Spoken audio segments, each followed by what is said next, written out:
Hola,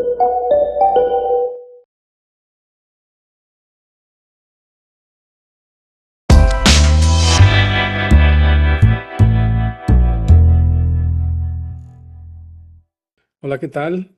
Muy buenos días. Espero que me escuchen bien. Antes de empezar mi presentación, quisiera, la verdad, quisiera felicitar a todos ustedes porque me tocó escuchar las preguntas y qué bárbaros. Se están preguntando de una manera que yo no me esperaba, sinceramente. Me da muchísimo gusto que haya más de 1000 personas ya en línea que están conectadas y están tomando este curso. Es algo que me deja muy buen sabor de boca y no me queda más que felicitar a la Escuela Nacional de Protección Civil y básicamente voy a pedirle aquí a los compañeros, abusando de su amabilidad y sobre todo de su expertise, que me vayan ayudando porque en cierto momento les voy a pedir que quiten la presentación y que me enfoquen para poder hacer una pequeña demostración a fin de que puedan quedar un poco más claros los conceptos que ya se han estado mencionando, sobre todo lo que tiene que ver con la resistencia de los suelos, que es algo de lo que voy a hablar, y también antes de comenzar mi presentación, sí quisiera también retomar un poquito para abrir boca, digamos, en esta sesión que ahora me toca impartir, sobre las preguntas bastante buenas que le hicieron a Alberto y a Michelle. Empezaría por una pregunta que le hicieron a Michelle sobre si es factible construir en suelos o en laderas que ya se han identificado como susceptibles a deslizamiento de laderas. Lo que hemos platicado aquí, lo que hemos visto a lo largo de muchos años, es que lo ideal es que no haya viviendas en laderas. Eso sería lo ideal. Pero es algo muy difícil, dado que, sobre todo en zonas montañosas, pues las personas, la única opción que tiene o es en el cauce del río o es en la ladera, ¿no? Entonces, sí creo que es un tema bien importante. De preferencia, habría que no construir en terrenos inclinados. Esa sería la primera recomendación.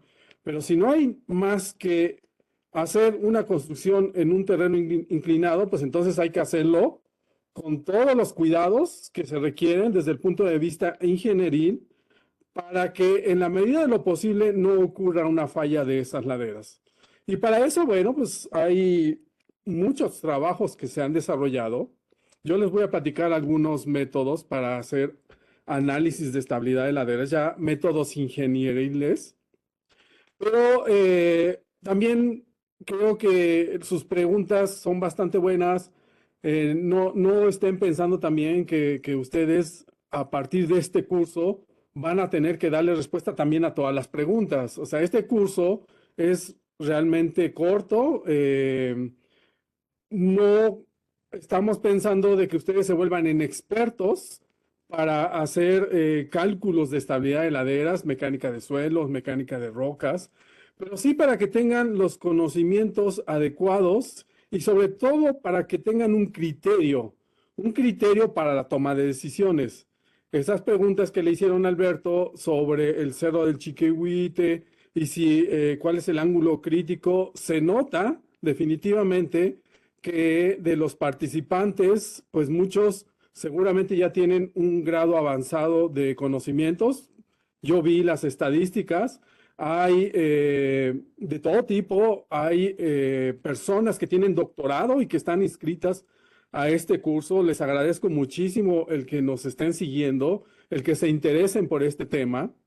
Estamos haciendo todo lo posible por cumplir todas las expectativas de todos ustedes. El nivel académico de todos los que están participando es muy variado, entonces tratamos de cubrir todos pues digamos, las dudas que pudieran surgir. Tratamos de utilizar un lenguaje lo más sencillo posible para que le quede claro a las personas que no son ingenieros, que no son arquitectos o que no son geólogos, hasta aquellas personas que sí lo son y que incluso pueden llegar a tener un doctorado, quizás les ayude a recordar un poco de esto que nosotros estudiamos cuando cursamos las carreras relacionadas con ciencias de la Tierra. Entonces, de verdad, les agradezco a todos, los felicito, los invito a que sigan haciendo más preguntas. Espero que podamos contestar todas. Si en algunas de estas les queda alguna duda, pues con todo gusto, posteriormente podemos hacerles llegar un correo mandándoles literatura o ampliando, digamos, pues, la pregunta que ustedes nos hagan para poder contestarla lo mejor posible. Entonces, ahora sí, vamos a entrar de lleno, por favor. Yo aquí voy a ir avanzando. Ya es seguro que todos ven la pantalla, ¿verdad? Muy bien, excelente. Bueno, entonces vamos a ver ahorita, de acuerdo con el programa, dos temas básicamente. Uno que son los métodos de análisis de inestabilidad de laderas y otro que tiene que ver con umbrales de lluvia que detonan deslizamientos. Como ya se ha estado mencionando, y Michelle lo comentó también Alberto, el agua es el factor principal que reduce la resistencia de los suelos y por ese motivo es que se producen la mayoría de los deslizamientos de tierra que suceden en México. Sabemos que hay otros factores naturales que también producen deslizamientos de tierra, como son los sismos, la actividad volcánica y sobre todo hay una influencia muy importante de la actividad humana. La deforestación, los cortes, las excavaciones, los bancos de materiales, todas estas actividades humanas que llegamos a hacer, las fugas de agua en los sistemas de drenaje, también contribuyen a la inestabilidad de laderas. Entonces, hay de todas estas variables, hay varias de ellas que se pueden tomar en cuenta, se pueden modelar, prácticamente todas, la mayoría de ellas. Depende la experiencia que uno vaya teniendo para poder tomar en cuenta este tipo de actividades humanas, como por ejemplo las cargas que le transmitimos al terreno por la construcción de un edificio. Todo esto se puede modelar mediante estudios de geotecnia que pueden hacerse para determinar propiedades de materiales y posteriormente para hacer análisis numéricos. Ahora, Beto mencionaba acerca de otros, porque ustedes preguntaban qué tan costoso es hacer estudios para poder determinar si una ladera es estable o no lo es. La respuesta de Beto efectivamente es que son costosos, sí son costosos. Hay otros métodos que son, digamos, métodos cualitativos, que no son necesariamente cuantitativos con extracción de muestras de suelo, pero que sí se contabilizan algunas de las variables que hay en el terreno y con base en eso se puede determinar un grado de susceptibilidad. Lo que sí les quiero decir es que en ningún caso un método, digamos, cualitativo sustituye al método cuantitativo. En ningún caso.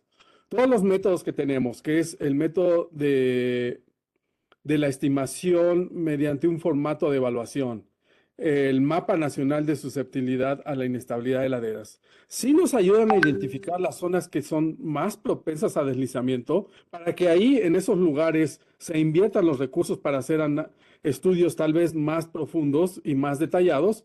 Pero si, por ejemplo, queremos construir una escuela o un hospital o alguna obra que nosotros vayamos a construir en una ladera, pues definitivamente no debemos de utilizar el mapa como para decir si es propensa o no es propensa al deslizamiento.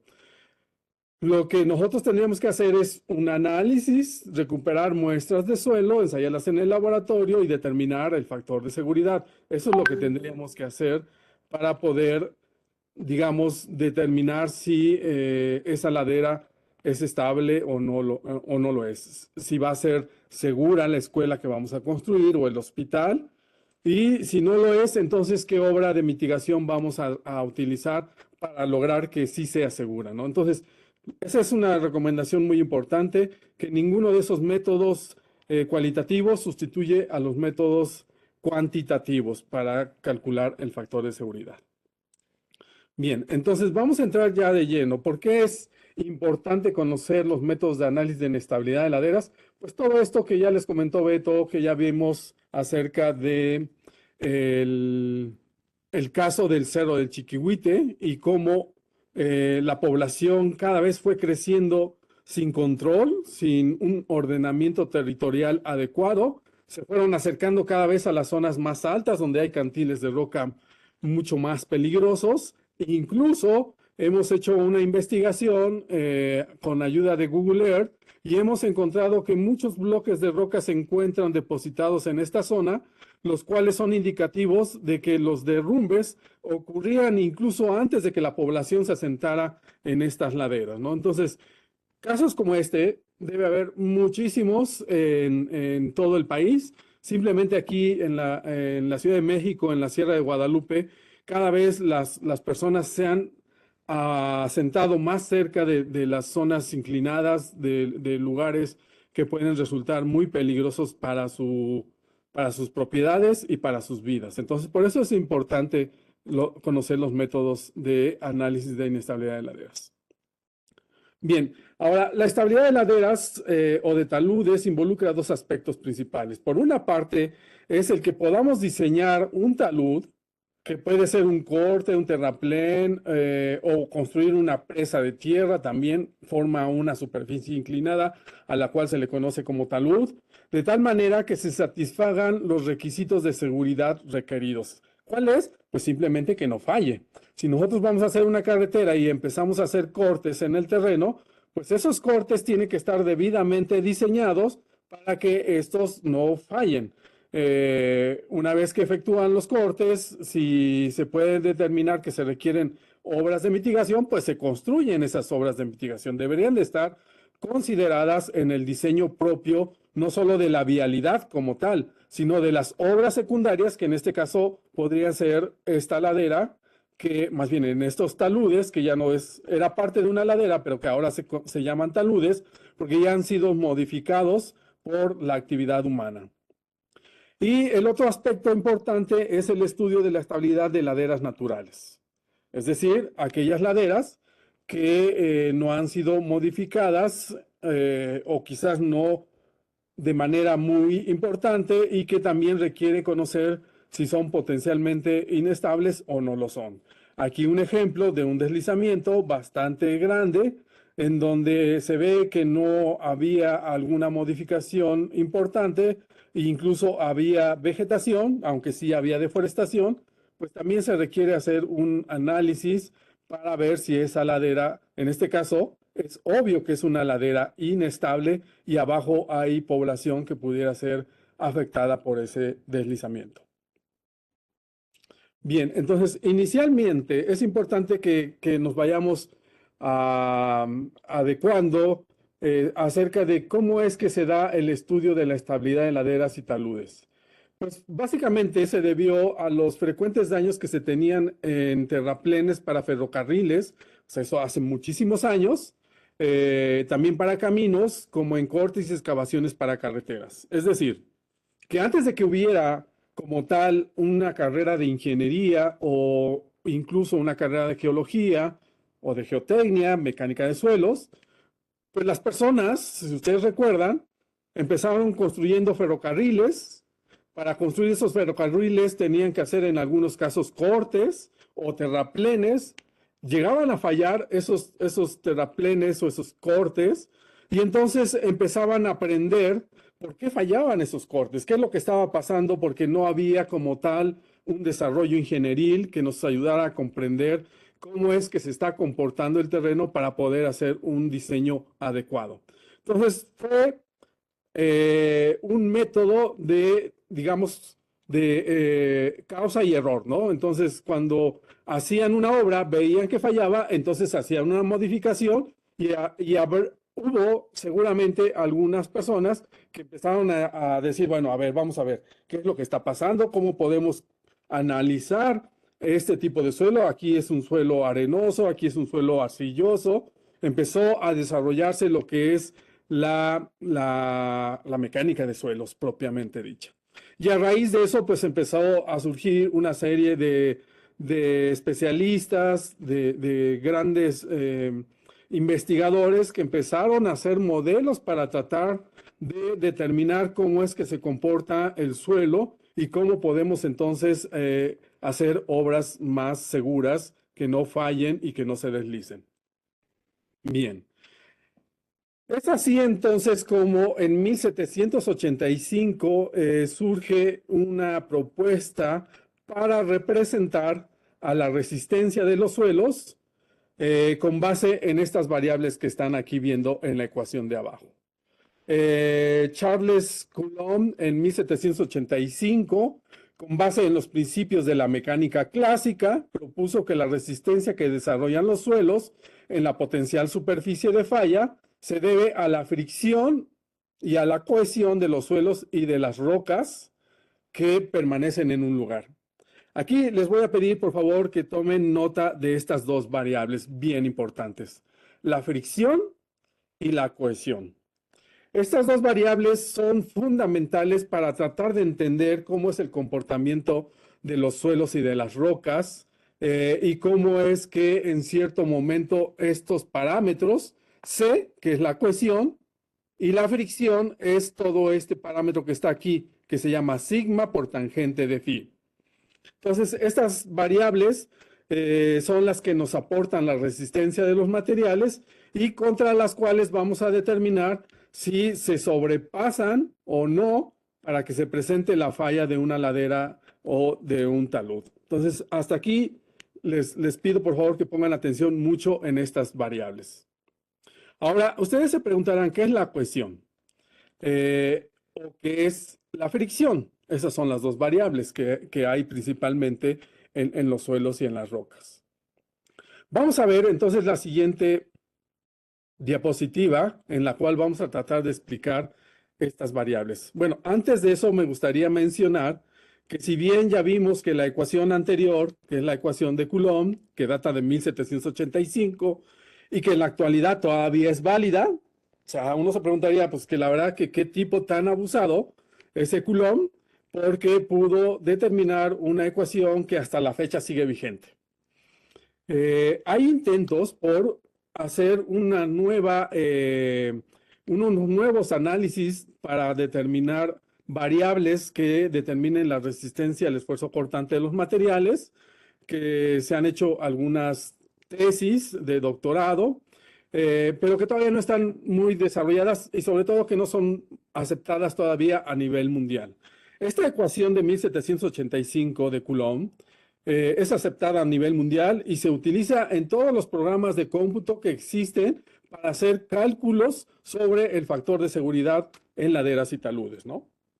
Entonces, este es el concepto de la fricción. Y para eso, ahorita les voy a explicar y les voy a mostrar este pequeño ejemplo que yo traigo aquí aquí al escritorio para tratar de dejar lo más claro posible qué es la fricción de los suelos. Me voy a regresar un poquito para que vean ustedes la ecuación. Esta ecuación, prestenle atención al segundo término de la ecuación, en donde se ve que la resistencia, si no hubiera cohesión, o sea, si fuera cero, entonces solamente dependería del sigma por tangente de phi. Y ese parámetro de resistencia no es otra cosa más lo que resulta de un problema clásico de mecánica en donde ponemos una masa en un plano inclinado y la fricción que se desarrolla en el contacto entre esta superficie de la masa que ponemos y el plano inclinado, ahí se desarrolla esa fuerza de fricción. ¿Y de qué depende? Pues depende de la rugosidad del material, tanto del material que está sobrepuesto aquí, como la rugosidad del propio plano de deslizamiento sobre el cual se va a mover esta masa que hemos puesto sobre este plano inclinado. De tal manera que vemos que En este caso, si se dan cuenta, aquí hay una fuerza que surge a partir del plano inclinado y del peso de esta masa que está aquí. Es una componente que es paralela al plano inclinado y una componente que es perpendicular al plano inclinado. Este es el peso de la masa. Entonces, la fuerza que se opone a que esta masa se deslice, pues está dada por esta variable que es un coeficiente de fricción por una fuerza N, y esta fuerza N se calcula en función de la masa de este cuerpo que tiende a deslizarse. Entonces, esta fuerza N se calcula muy fácilmente a partir de esta ecuación si se conoce el ángulo de inclinación de este plano inclinado y se conoce el peso de esta masa multiplicado por la gravedad, se puede obtener el valor de N. Y el valor del coeficiente de fricción está dado justamente por esta relación que al final de cuentas es tangente de phi, si phi es el ángulo inclinado. Por lo tanto, si ven ustedes esta ecuación que es tangente de phi y es igual a este coeficiente de fricción, lo sustituimos en esta ecuación y queda exactamente igual a este parámetro que está aquí, sigma por tangente de phi, nada más que con otras variables. Entonces, esa es básicamente la explicación. Entonces, para que les quede más claro a todos ustedes, y me enfoca, para que todos ustedes vean cómo entender esta ecuación. Me he traído esta basecita que va a representar el plano. Es el plano que yo voy a poder mover. Y he puesto arriba este borrador que tiene una masa y tiene una superficie. Esta superficie tiene una rugosidad. Todos tenemos una superficie rugosa. Nuestra piel. Hay personas que tienen una piel muy rugosa, por ejemplo, los albañiles. No sé si han saludado a un albañil. Por el trabajo que desarrollan, se ponen muy rugosas sus manos por estar en contacto con el concreto. Y entonces esa rugosidad hace que se pueda ver una mayor fricción cuando entra en contacto con otro material. Y la otra superficie que vamos a revisar es la superficie de este plano, que también en este caso es un trozo de madera que tiene una rugosidad. Entonces, cuando yo ponga esta masa sobre este plano, pues van actuando todas esas fuerzas que están ahí, pero que ustedes no la ven, pero ahí están. Decía el doctor Juárez Vadillo, cuando yo tomaba clases con él, que las fuerzas son como creer en Dios. No las ves, pero ahí están. Esto tiene un peso, porque si yo lo suelto, se cae. Y si se cae por el peso. Entonces ahí está la fuerza, ¿no? No la estamos viendo, pero ahí está. Y cuando yo lo empiezo a inclinar, no se desliza porque también hay otra fuerza. Es la fuerza de rugosidad que se está dando por el peso de esta masa y la superficie rugosa que tiene aquí, como ustedes la ven, esta superficie que entra en contacto con esta otra superficie y al entrar en contacto, pues se genera justamente esa fricción. Ahora, ¿qué tiene que pasar para que se mueva esta masa? Bueno, hay varias formas de hacer que se mueva. Una es agitándola y se cae. Eso podría representar como un sismo, que una ladera, ya les dijimos que se puede deslizar por efectos sísmicos.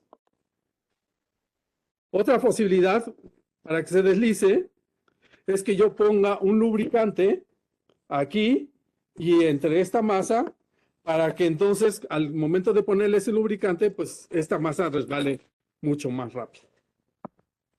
Ahora lo que voy a hacer es, para que ustedes vayan viendo, cómo al ir cambiando la inclinación del plano, la masa no se mueve hasta que se venza la fuerza de fricción. Y ese sería el ángulo crítico que había preguntado alguna persona, pero que no es lo mismo para todos los materiales. No podemos hablar de un ángulo crítico universal, porque no lo hay. Depende del tipo de material. Las arcillas pueden tener un valor de ángulo de estabilidad, las arenas tienen otro valor y las rocas tienen otro valor. Ahora, Ustedes se preguntarán por qué aquí no se desliza, en este ángulo no se desliza el borrador. Bueno, pues porque no he rebasado la fuerza de fricción.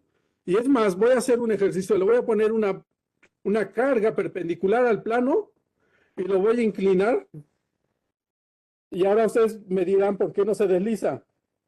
Bueno, porque esa carga que le estoy aplicando, como se acuerdan en la ecuación, depende del peso de la masa y yo la estoy aumentando multiplicado por el valor de tangente de phi. Lo que estoy haciendo es aumentar el peso perpendicular al plano de falla y por lo tanto no se está deslizando. Cuando yo quito esa fuerza, lo que pasa es que se desliza. Y eso es básicamente el concepto general de fricción que les quería explicar. Ahora bien, vamos entonces a pasar de nuevo a la presentación. Excelente, bien. Entonces vamos a continuar. Excelente. Ahora, eso es, digamos, por lo que respecta al ángulo de fricción. Espero que les haya quedado muy claro. Y si no les queda claro, yo los invito a que ustedes allá en su casa hagan algunos ejercicios, tengan dos maderitas y luego le pueden agregar, bueno, si le agregan agua, lo que puede pasar es que se genere un efecto que se llama succión y que entonces aumente la resistencia porque va a hacer que se mantengan pegadas, pero cuando ustedes aumentan el agua suficiente, se va a generar otro efecto que se llama presión de poro y esa presión va a hacer que se separe la masa que ustedes están poniendo sobre el plano y por lo tanto se desliza, ¿no? Entonces aquí, no sé si ustedes ya lo visualizaron, pero el agua tiene un efecto fundamental en la resistencia de los suelos.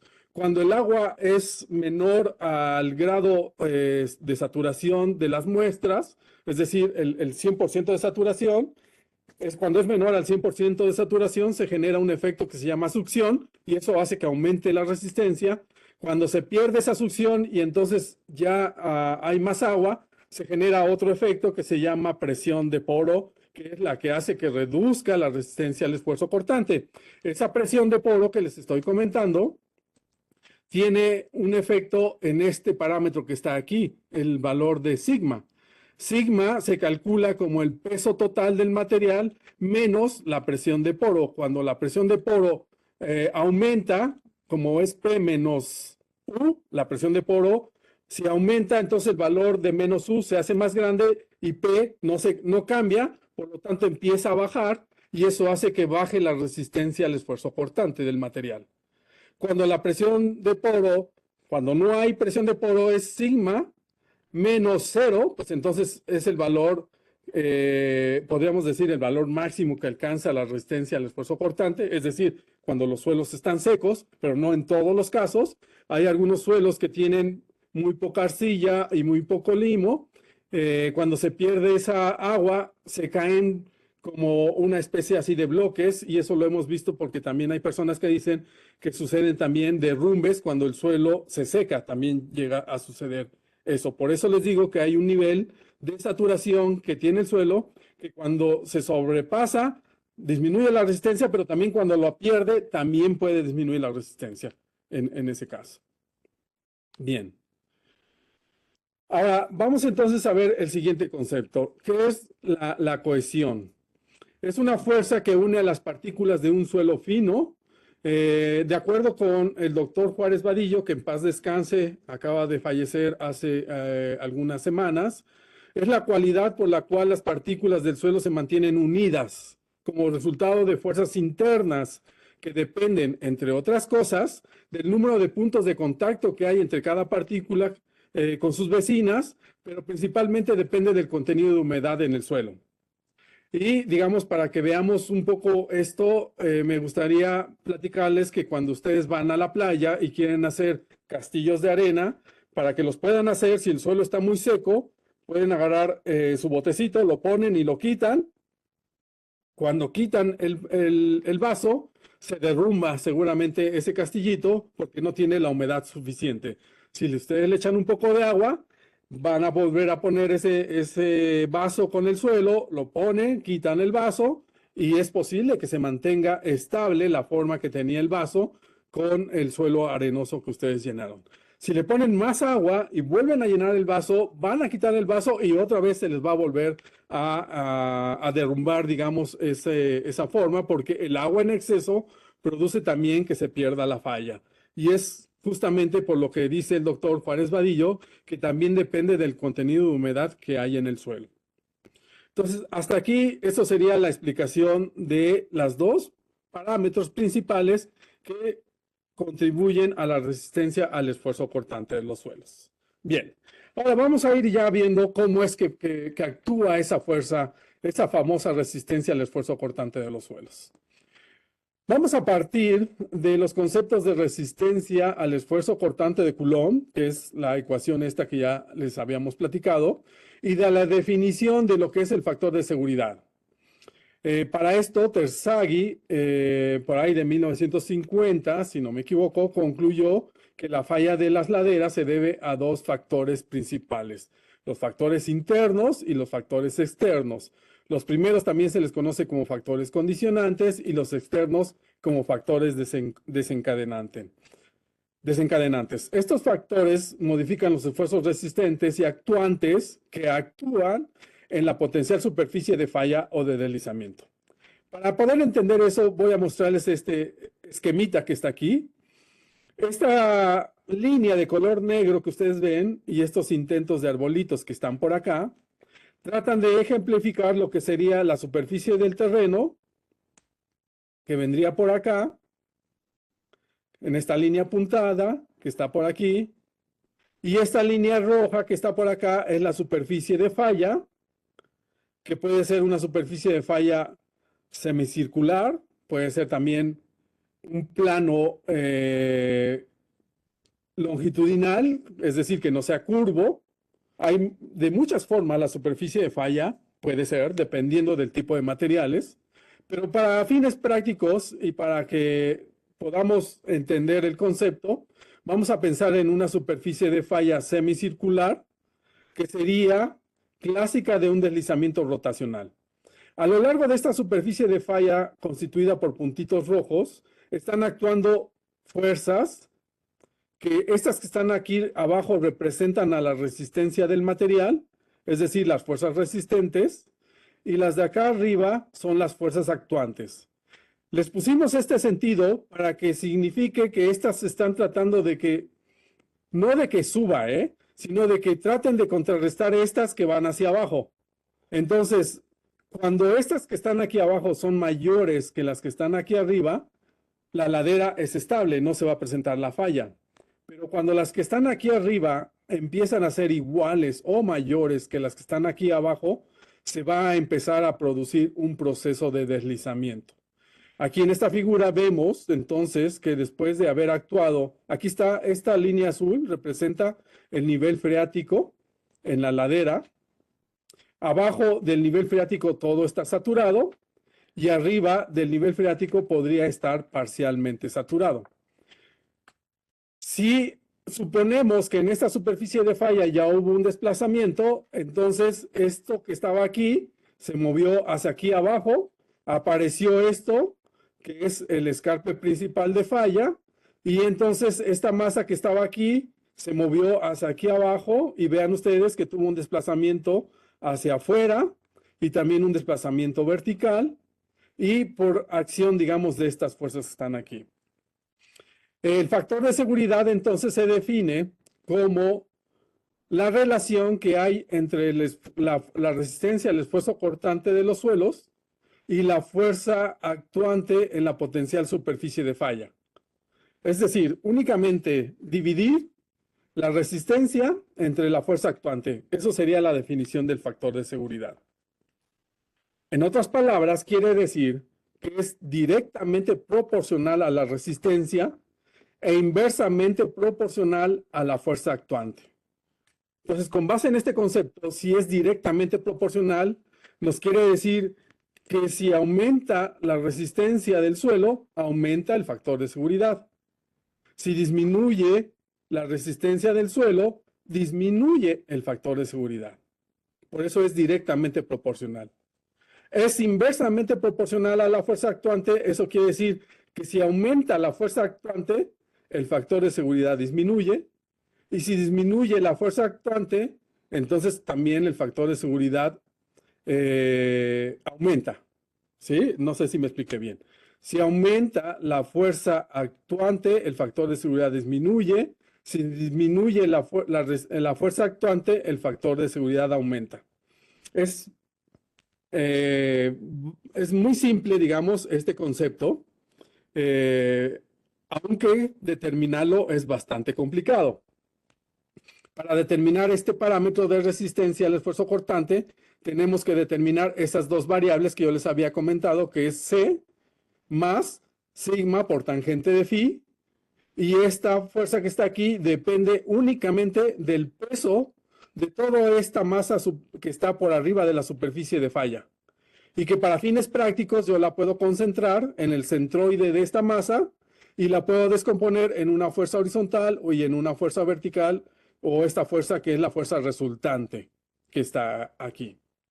Entonces, como yo la puedo descomponer, pues también la puedo descomponer en cada uno de estas flechitas que están acá. Y si ustedes se acuerdan, en el plano de falla y la masa, pues yo podría calcular el valor de sigma por tangente de phi en cada uno de estos puntitos a lo largo de la superficie de falla. Entonces, la suma de todos estos puntitos que están aquí contra la suma de todas las resistencias que hay aquí, me van a decir cuál es el valor del factor de seguridad. Si estas que están aquí arriba son mayores que esta que está aquí abajo, entonces quiere decir que el factor de seguridad va a ser menor que la unidad. Es decir, que esto que está acá es más grande que esto que está acá, por lo tanto, el valor puede ser menor a 1, que es el valor límite de estabilidad. Vamos a ver entonces cómo lo podemos hacer. Vamos a suponer que tenemos una superficie de falla curva de nueva cuenta y que tenemos un material puramente cohesivo, solamente está representado por la cohesión, es decir, que desapareció sigma por tangente de phi.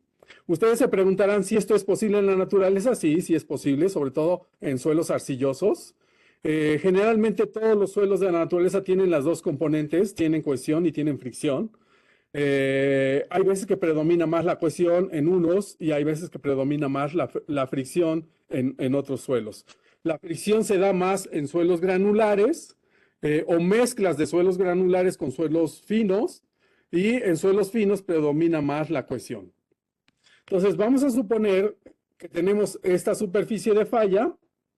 La masa de este segmento que está aquí está definido por la superficie de falla y por la superficie de la ladera o del talud, y esa masa la vamos a concentrar en el centroide de esta figura que está aquí, y por lo tanto la representamos como una fuerza vertical. Y recurriendo a lo que es la definición de momento, el momento es la fuerza que se genera por un brazo de palanca multiplicado por un peso, en este caso por la fuerza que representa el peso de esta masa que está aquí, potencialmente inestable, y la otra fuerza que está aquí, pues es esta que se ve dibujada acá, y que su distancia al centroide es el valor de R. Entonces, si se dan cuenta, este momento que está aquí hace que circule esto para acá, y estas que están aquí tratan de que la fuerza vaya para allá. Entonces, lo que podemos hacer para calcular cuál es el valor de la resistencia y de la fuerza actuante, pues podemos hacerlo a través de la definición del factor de seguridad, pero aquí en este caso representado por momentos. El momento resistente y el momento motor. El momento resistente es igual a C, que es la que está aquí, que está actuando a todo lo largo de esta longitud, que es la longitud L, y por este brazo de palanca. Ese es el motor. Es decir, C por L. Aquí hay algo que no estamos viendo, que es un espesor de la capa que estamos analizando, que es unitaria, por eso no se pone. Por eso se pone como C por L, porque C tiene unidades de toneladas por metro cuadrado, Y si yo la multiplico por L, que tiene unidades de metro, entonces me quedaría al momento de multiplicar C por L, toneladas sobre metro.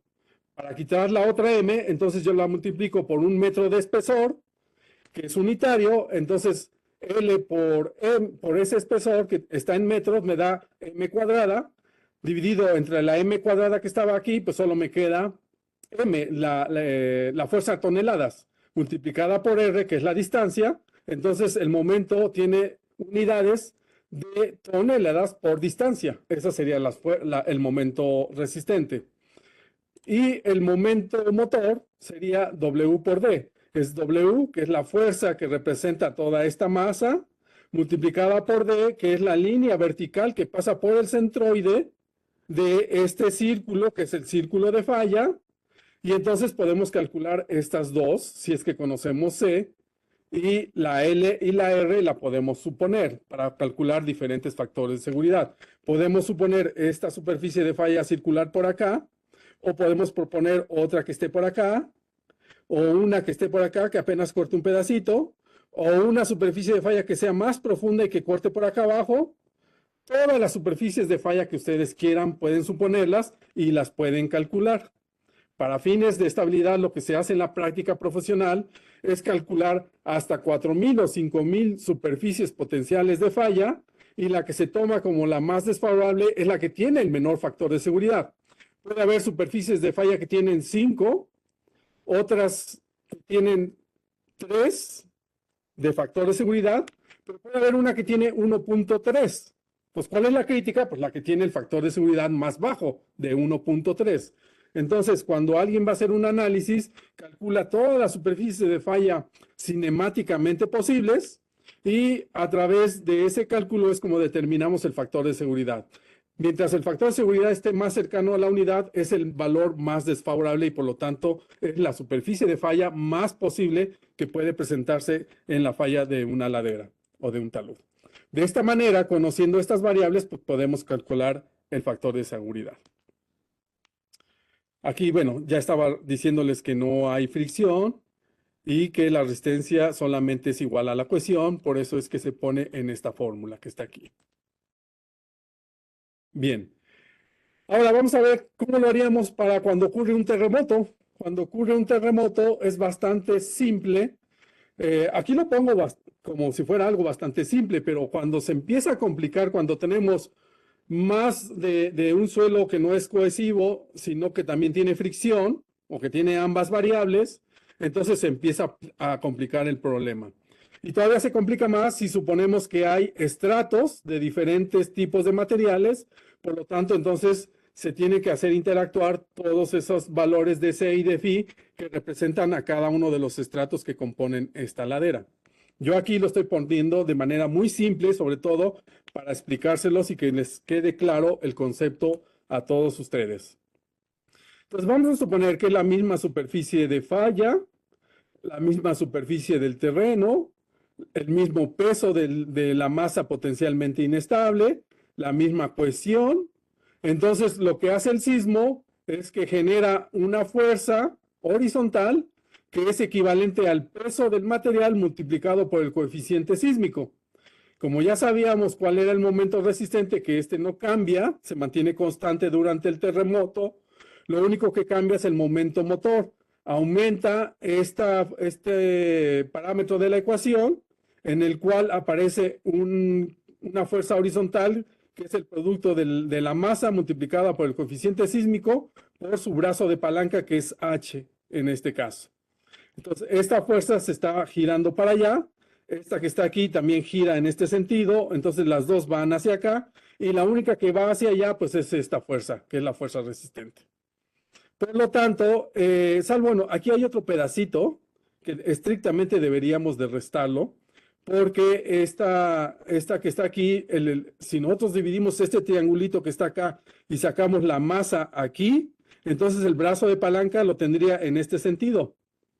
Y en este sentido estaría actuando la fuerza resistente. No, aquí también estaría actuando a favor de la estabilidad de la ladera. Entonces, cuando aparece el coeficiente sísmico multiplicado por la masa del material, por el brazo de palanca, pues entonces aumenta la fuerza actuante. Entonces, ¿qué pasa cuando aumenta la fuerza actuante? Que dijimos que es inversamente proporcional al factor de seguridad.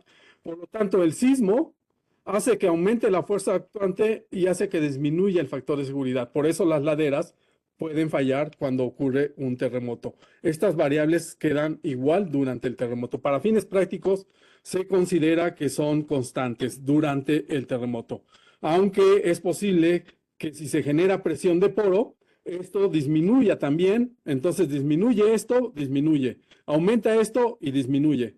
Estas dos variables harían que disminuya drásticamente el factor de seguridad y por lo tanto de que se pueda presentar la falla de una ladera. Y esto nosotros ya lo hacemos si queremos ver cómo se puede hacer el cálculo. Bueno, pues tenemos que hacer muchas cosas en un lugar para poder calcular el factor de seguridad. Lo que tenemos que hacer es una topografía del terreno. Podemos hacer modelos digitales de elevación con vehículos aéreos no tripulados, en donde sacamos una especie de fotografía en 3 dimensiones de este terreno que está aquí. Luego a esa fotografía le quitamos toda la vegetación, lo dejamos pelón y lo ponemos aquí. A partir de este modelo digital de elevación trazamos líneas y en esas líneas podemos conocer cómo es la superficie del terreno y hacemos mecánica de suelo, sacamos muestras de suelo en diferentes lugares y con esas calculamos el valor de la cohesión y de la fricción y entonces podemos empezar a hacer cálculos como los que les había yo mostrado pero de manera más detallada. Y aquí vamos a ver algunos resultados del factor de seguridad para esta superficie de falla que está aquí, que es la superficie de falla S1, a lo largo de esta línea que está acá, que abarca una parte del terreno inclinado, como lo ven ustedes acá, es esta parte inclinada que está aquí, y hay una parte no tan inclinada, que es esta que está aquí, donde incluso están las viviendas. Si estas viviendas estuvieran acá, bueno, pues tendríamos que ponerlas aquí en el programa para que el peso de estas viviendas se consideren aquí como una línea vertical, un brazo de palanca y es una fuerza actuante también en la estabilidad de esta ladera. Calculamos el factor de seguridad en esta sección transversal, que es la que está aquí, y nos da de 3. Creo que es 3.8, no sé si 3.5 por ahí, más o menos, para esta superficie de falla. Todas estas que se ven aquí son análisis que muestran diferentes valores del factor de seguridad. Aquí están los valores más bajos y a lo largo de esta mancha se encuentran todos los centroides que tienen valores de factor de seguridad cercanos a 3. Entonces, todos estos que representan círculos de falla más profundos o algunos quizás más superficiales, a lo largo de esta mancha son centroides que su factor de seguridad es cercano a 3 puntos y cacho. Esto es para un suelo no saturado. Si yo saturo el terreno, es decir, supongo que se satura todo este material, vuelvo a hacer el cálculo, en esa misma superficie de falla obtenemos que el factor de seguridad es de 1.79. Es decir, cuando estaba seco tenía un factor de seguridad de 3.8 y simplemente por saturación se reduce a 1.79. Y esto es ahí lo que muestra la importancia del grado de saturación del terreno, que hace que reduzca la resistencia al esfuerzo cortante, aumenta el peso del material, por lo tanto influye en los dos parámetros de la ecuación del factor de seguridad y por lo tanto explicamos que cuando los suelos se saturan, se pueden deslizar. Esto es lo que yo les decía, que actúa, está mal que yo lo diga como un lubricante, pero creo que así lo entienden más las personas.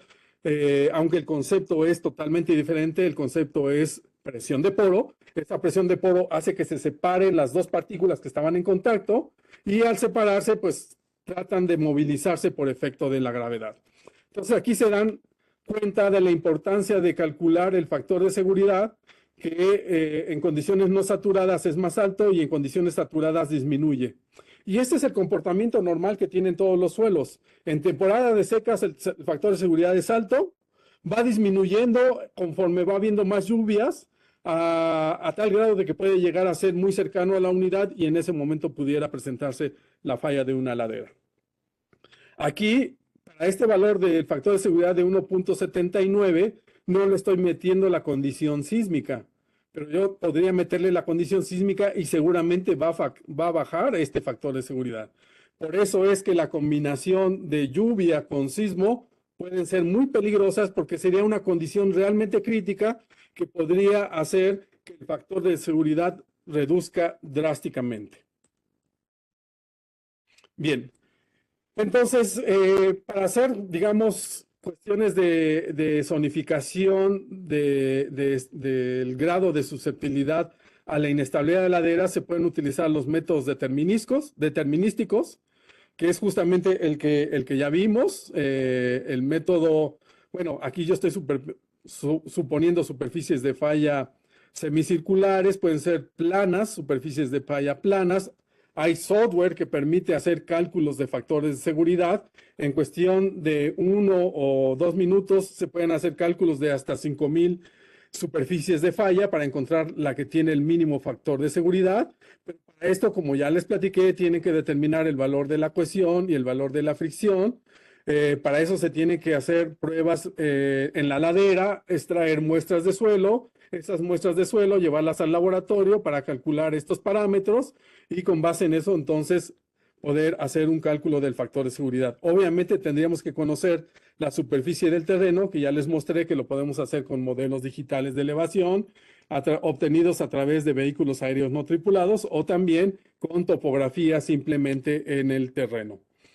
Hay otros métodos que son los métodos heurísticos o los métodos estadísticos que se basan en hacer análisis de las variables más importantes que influyen en la estabilidad de laderas y que más al rato las vamos a explicar cuáles son esos métodos y que permiten hacer mapas de susceptibilidad como es el que hicimos aquí en el CENAPRED, el mapa nacional de susceptibilidad a la inestabilidad de laderas.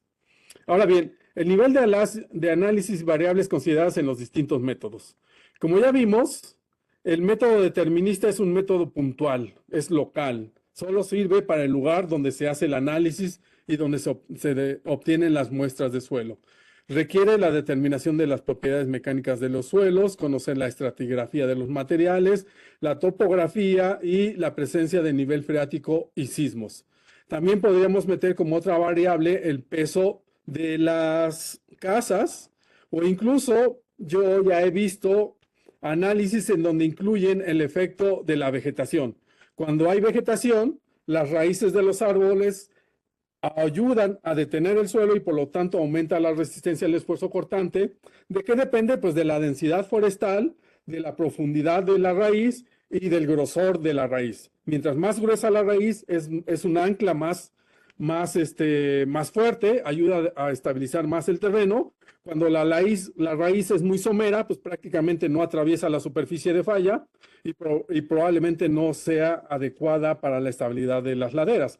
Por ejemplo, cuando ponemos vegetación como café o maíz, estos vegetales, esta vegetación no tiene raíz profunda, no es gruesa, por lo tanto pueden presentar fallas. Incluso puede haber en algunos casos fallas, aun cuando haya árboles y que tengan raíces profundas, ¿no? A veces la superficie de falla es mucho más profunda y las raíces no alcanzan a atravesar la potencial superficie de falla. Bueno, entonces los métodos en donde se aplica el formato de susceptibilidad también es un método local que solamente sirve para el sitio donde se hace la evaluación. Depende de 3 variables principales que son los factores topográficos, los factores geotécnicos y el uso de suelo y vegetación. Ya para regiones más amplias se pueden utilizar los métodos heurísticos en donde se interviene la geología, la pendiente y el uso de suelo y vegetación. Aquí me gustaría pedirles que pongan mucha atención en estas variables. Vean ustedes aquí. Cuando yo hablo de las propiedades mecánicas de los suelos, me estoy refiriendo a el tipo de materiales que hay en el lugar. ¿Se acuerdan que Michelle les decía al principio de las rocas sedimentarias, las rocas metamórficas y las rocas ígneas? Justamente de cada una, dependiendo de cada tipo de material, es como se tienen sus propiedades mecánicas de los suelos.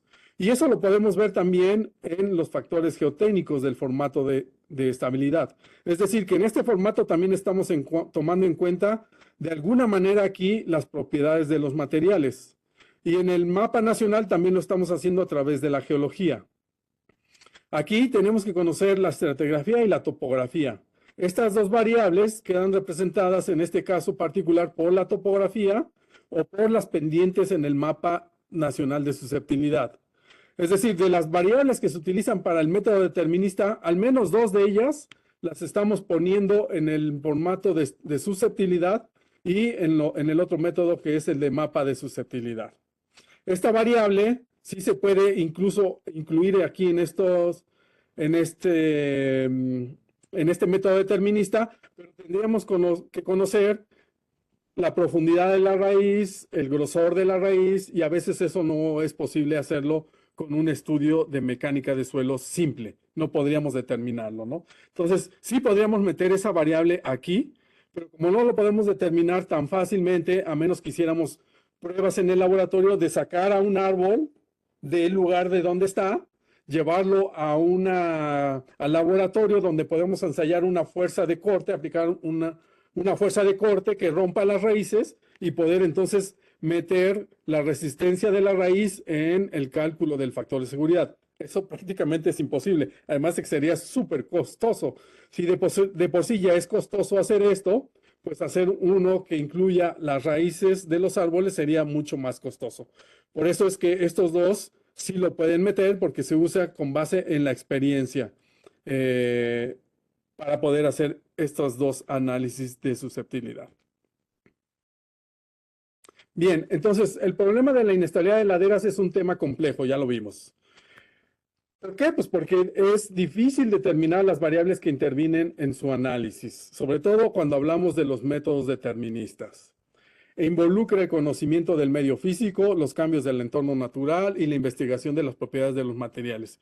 Requiere la participación de diversos especialistas, no solo de las ramas de la ingeniería y ciencias de la tierra, sino también del ámbito social y económico. Esto lo menciono del ámbito social y económico cuando ya estamos hablando de las viviendas, de los daños que pudieran generarse, hacer un análisis completo de qué pasa si falla la ladera, si tiene un valor de factor de seguridad X, pues qué impactos puede tener también en la población y en la economía, ¿no? Entonces, por eso es que menciono estos ámbitos social y económico. No es que estos los esté yo metiendo al momento de hacer el cálculo del factor de seguridad, aunque sí lo metería de manera indirecta cuando yo pongo el peso de las casas para hacer el cálculo del factor de seguridad. Acciones tales como la deforestación, los cortes, las excavaciones, la sobrecarga, las fugas de agua, escurrimientos no controlados o mal encausados modifican la modificación de escurrimientos, falta de mantenimiento de obras de drenaje, cambios de uso de suelo, etcétera, hacen más difícil modelar este tipo de fenómenos, además de que no son constantes en el tiempo. Todas estas variables pueden estar cambiando en el tiempo. En cierto momento el factor de seguridad puede ser alto, pero cuando empezamos a hacer cortes, empezamos a quitar la vegetación, lo que va haciendo es que el factor de seguridad vaya bajando. Ya vimos que el factor de seguridad además es alto en temporada de lluvias y disminuye, es alto en temporada de secas y disminuye en temporada de lluvias. Entonces, la combinación de todas esas variables hace muy difícil su modelación. Sin embargo, bajo ciertas circunstancias sí se pueden considerar en un modelo determinista para el cálculo del factor de seguridad. Y hasta aquí mi intervención. Un excelente día. Nos vemos más a tarde.